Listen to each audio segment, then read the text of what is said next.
est arrivé à la porte les 3 coups du destin.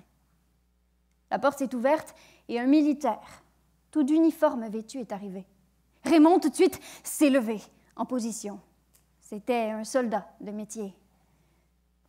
C'est l'heure, demain à l'aube. Raymond savait qu'il allait devoir aller en Nouvelle-France. Oui, à l'époque, on faisait des missions contre l'Iroquois, bref. Et donc, il a préparé ses choses, et le lendemain, à l'aube, sur le pont, il a embrassé sa belle.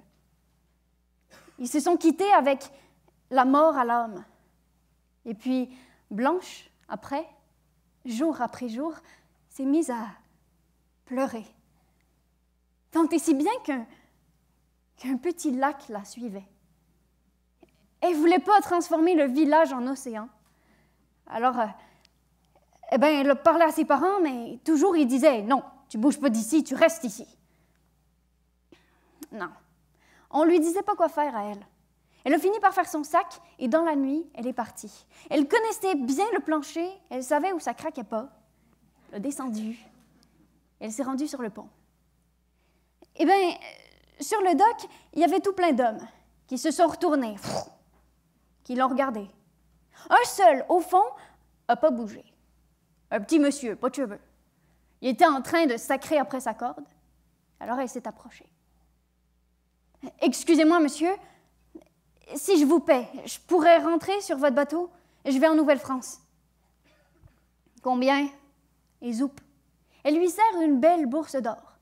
Faut dire que Blanche vient quand même d'une famille... bon, il n'y avait pas trop de problèmes financiers. Alors, évidemment, elle n'a pas du gain. Elle embarque sur le pont. Rapidement, elle se fait amie, oui, avec les adultes, mais surtout avec les enfants, parce que c'est plus drôle.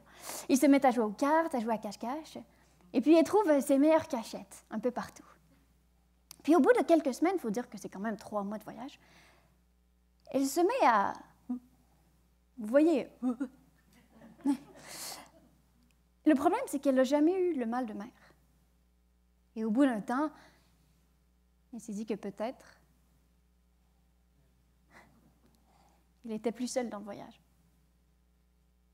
Quelques jours plus tard est arrivé ce qu'on aime dans les histoires et qu'on déteste dans la vraie vie, la vigie. Pirate! Alors elle a pris tous les enfants qu'elle voyait, ils sont partis se cacher à leur meilleure cachette en arrière des barils, ont mis une couverte sur leur tête et ont attendu. Et là, la bataille a commencé. J'ai besoin de votre aide. Des sons de bataille? Ting, ting, ting, ting, ting!